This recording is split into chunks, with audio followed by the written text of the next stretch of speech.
ಒಂದು ಕಡೆ ಪ್ರಧಾನಿ ಮೋದಿ ಇಸ್ರೇಲ್ ಪಾರ್ಲಿಮೆಂಟ್ನಲ್ಲಿ ಭಾಷಣ ಮಾಡ್ತಿದ್ದಾರೆ. ಅದೇ ಹೊತ್ತಿಗೆ ಇರಾನ್ಗೆ ಕೊಟ್ಟಿದ್ದ ಡೆಡ್ಲೈನ್ ಮುಗಿತಿದೆ. ಮತ್ತೊಂದು ಕಡೆ 11 F-22 ಫೈಟರ್ ಜೆಟ್ಗಳು ದಾಳಿಗೆ ರೆಡಿಯಾಗಿ ನಿಂತಿವೆ. ಇದೆಲ್ಲವೂ ಒಂದೇ ಟೈಮ್ನಲ್ಲಿ ನಡೀತಿದೆ. ಇದು ಕಾಕತಾಳೀಯ ಅಂತೂ ಅಲ್ಲ, ಇದೊಂದು ಪಕ್ಕಾ ಪ್ಲಾನ್.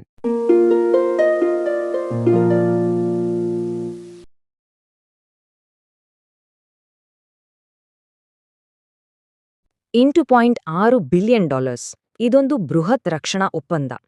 ನೋಡೋಕೆ ಇದೊಂದು ಭಾರತ ಮತ್ತು ಇಸ್ರೇಲ್ ನಡುವಿನ ಸಾಮಾನ್ಯ ವ್ಯವಹಾರದ ತರ ಕಾಣಿಸುತ್ತೆ ಅಲ್ವಾ? ಆದ್ರೆ ಮೂಲಗಳು ಹೇಳೋದೇ ಬೇರೆ. ಇದು ಅದಕ್ಕಿಂತ ಎಷ್ಟೋ ದೊಡ್ಡದು. ಹಾಗಾದ್ರೆ ಇದ್ರ ಹಿಂದಿರೋ ಅಸಲಿ ತಂತ್ರ ಏನು? ಬನ್ನಿ ಇದನ್ನೊಮ್ಮೆ ಬಿಡಿಸಿ ನೋಡೋಣ.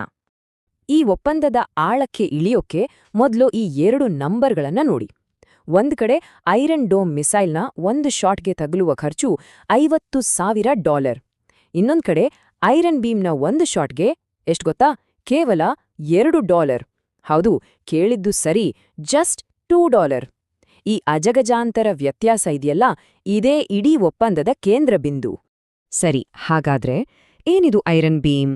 ಸಿಂಪಲ್ ಆಗಿ ಹೇಳೋದಾದ್ರೆ ಇದೊಂದು 100 ಕಿಲೋವಾಟ್ ಪವರ್ ಇರೋ ಲೇಸರ್ ವೆಪನ್. ಇದ್ರ ಕೆಲ್ಸ ಏನು ಅಂದ್ರೆ ನಮ್ಮ ಕಡೆಗೆ ಬರ್ತಿರೋ ಡ್ರೋನ್ಗಳು, ರಾಕೆಟ್ಗಳನ್ನ ಲೇಸರ್ ಬಳಸಿ ಆಕಾಶದಲ್ಲೇ ಸುಟ್ಹಾಕೋದು. ಪ್ರತಿ ಶಾಟ್ಗೆ ಇಷ್ಟು ಕಡಿಮೆ ಖರ್ಚಾಗೋದ್ರಿಂದ ಯುದ್ಧದ ಆರ್ಥಿಕ ಲೆಕ್ಕಾಚಾರನೇ ತಲೆಕೆಳಗಾಗುತ್ತೆ. ಇದು ನಿಜಕ್ಕೂ ಒಂದು ಗೇಮ್ ಚೇಂಜಿಂಗ್ ಟೆಕ್ನಾಲಜಿ. ಆದ್ರೆ ಇಲ್ಲಿರೋ ಅತಿ ದೊಡ್ಡ ಸರ್ಪ್ರೈಸ್ ಏನ್ ಗೊತ್ತಾ? ಇಸ್ರೇಲ್ ಈ ಟೆಕ್ನಾಲಜಿಯನ್ನ ತನ್ನ ಅತಿ ಹತ್ತಿರದ ಮಿತ್ರ ದೇಶಗಳಾದ ಅಮೆರಿಕ, UK, ಜರ್ಮನಿಗೆ ಕೂಡ ಕೊಟ್ಟಿಲ್ಲ. ಅವರೆಲ್ಲರಿಗೂ ನೋ ಅಂತ ಹೇಳಿ ಭಾರತಕ್ಕೆ ಮಾತ್ರ ಕೊಟ್ಟಿದೆ. ಇದ್ರಿಂದಾನೇ ಗೊತ್ತಾಗತ್ತೆ ಈ ಡೀಲ್ ಎಷ್ಟು ಸ್ಪೆಷಲ್ ಮತ್ತು ಎಷ್ಟು ಅಸಾಮಾನ್ಯ ಅಂತ. ಮತ್ತೊಮ್ಮೆ ಆ ನಂಬರ್ ನೆನಪಿಸ್ಕೊಳ್ಳಿ, $8.6 ಬಿಲಿಯನ್. ಈ ಭೇಟಿಯ ಹೊತ್ತಿಗೆ ಫೈನಲ್ ಆಗ್ತಿರೋ ಡಿಫೆನ್ಸ್ ಡೀಲ್ಗಳ ಒಟ್ಟು ಮೊತ್ತವಿದು. ಇದು ಖಂಡಿತವಾಗಿಯೂ ಸಣ್ಣ ಮೊತ್ತ ಅಲ್ಲ. ಇದು 2 ದೇಶಗಳ ಸಂಬಂಧದ ಗಟ್ಟಿತನವನ್ನೇ ತೋರಿಸುತ್ತೆ. ಇದೆಲ್ಲವೂ ನಮ್ಮನ್ನ ಈ ವಿಶ್ಲೇಷಣೆಯ ಒಂದು ಮುಖ್ಯ ಪ್ರಶ್ನೆಗೆ ತಂದು ನಿಲ್ಲಿಸುತ್ತೆ. ಯಾಕೆ ಭಾರತ? ಇಸ್ರೇಲ್ಗೆ ಅಷ್ಟೊಂದು ಮಿತ್ರರಾಷ್ಟ್ರಗಳಿದ್ರೂ ಭಾರತವನ್ನೇ ಯಾಕೆ ಆಯ್ಕೆ ಮಾಡ್ಕೊಂಡ್ರು? ಅಷ್ಟೇ ಅಲ್ಲ, ಸರಿಯಾಗಿ ಇದೇ ಟೈಮಲ್ಲೇ ಯಾಕೆ? ಈ ಪಾಯಿಂಟ್ನ ಮತ್ತೆ ಮತ್ತೆ ಹೇಳ್ಬೇಕಾಗತ್ತೆ, ಯಾಕೆಂದ್ರೆ ಇದು ಅಷ್ಟು ಮುಖ್ಯ. ಇಡೀ ಪ್ರಪಂಚದಲ್ಲಿ ಈ ಟೆಕ್ನಾಲಜಿ ಸಿಕ್ತಿರೋ ಮೊದಲ ಮತ್ತು ಒಂದೇ ಒಂದು ದೇಶ ಅಂದ್ರೆ ಅದು ಭಾರತ. ಇದು ಭಾರತಕ್ಕೆ ಸಿಕ್ಕಿರೋ ಒಂದು ಎಕ್ಸ್ಕ್ಲೂಸಿವ್ ಸ್ಟೇಟಸ್. ಹಾಗಾದ್ರೆ ಅದೇ ಮೂಲ ಪ್ರಶ್ನೆಗೆ ವಾಪಸ್ ಬರೋಣ.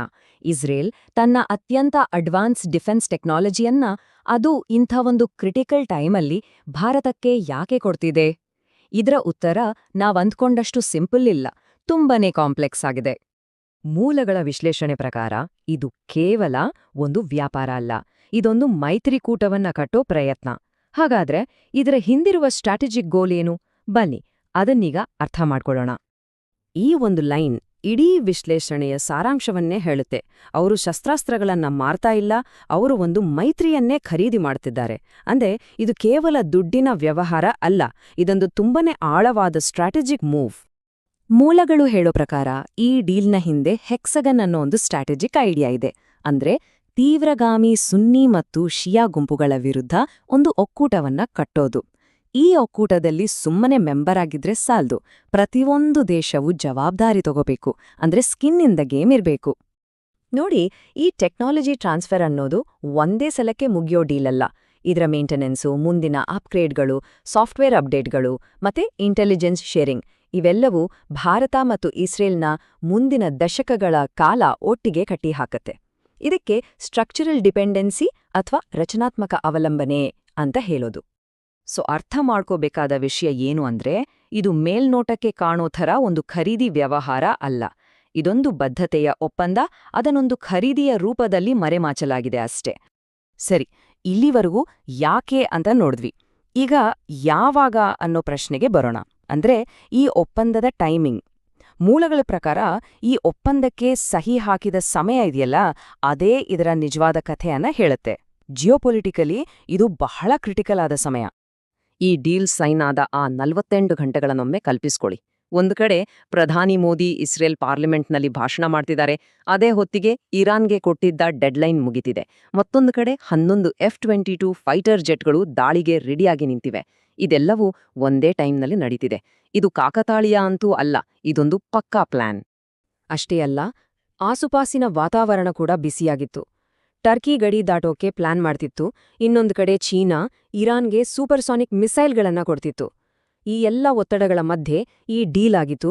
ಇದರ ಟೈಮಿಂಗ್ನ ಪ್ರಾಮುಖ್ಯತೆಯನ್ನ ಇನ್ನಷ್ಟು ಜಾಸ್ತಿ ಮಾಡುತ್ತೆ. ಇದರ ಹಿಂದಿನ ಸ್ಟ್ರಾಟಜಿ ತುಂಬಾನೇ ಕ್ಲಿಯರ್.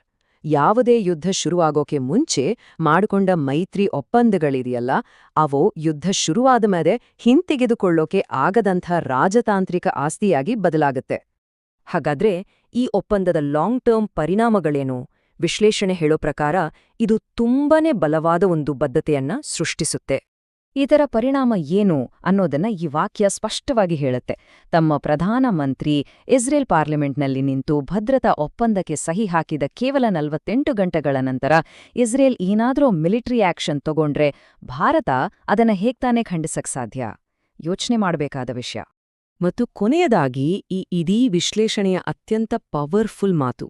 ಈ ಭೇಟಿ ನಡೆದಿದ್ದು ಬಿಕ್ಕಟ್ಟು ಇದ್ರೂ ಅಂತಲ್ಲ, ಬದ್ಲಾಗಿ ಬಿಕ್ಕಟ್ಟು ಇತ್ತು ಅನ್ನೋ ಕಾರಣಕ್ಕೆ ಈ ಭೇಟಿಗೆ ಆಹ್ವಾನ ಕಲ್ಸಿದ್ದು.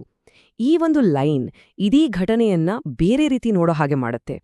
ಹಾಗಾಗಿ ಈ ಇಡೀ ವಿಶ್ಲೇಷಣೆ ನಮ್ಮ ಮುಂದೆ ಒಂದು ದೊಡ್ಡ ಪ್ರಶ್ನೆಯನ್ನು ಇಟ್ಟು ಹೋಗುತ್ತೆ. ತಾನೇ ಒಂದು ಘಟನೆ ನಡೆಯೋಕೆ ಕಾರಣವಾದ ಮೇಲೆ ಒಂದು ದೇಶ ಅದೇ ಘಟನೆಯನ್ನ ನಂತರ ಖಂಡಿಸೋಕ್ ಸಾಧ್ಯನಾ? ಈ ಪ್ರಶ್ನೆಗೆ ಸಿಗೋ ಉತ್ತರ ಮುಂದಿನ ದಿನಗಳ ರಾಜತಾಂತ್ರಿಕತೆಯನ್ನೇ ನಿರ್ಧರಿಸಬಹುದು. ವಿಡಿಯೋ ಇಷ್ಟ ಆದರೆ ಲೈಕ್ ಮಾಡಿ ಹಾಗೂ ನಮ್ಮ ಚಾನೆಲ್ಗೆ ಸಬ್ಸ್ಕ್ರೈಬ್ ಮಾಡಿ. ಧನ್ಯವಾದಗಳು.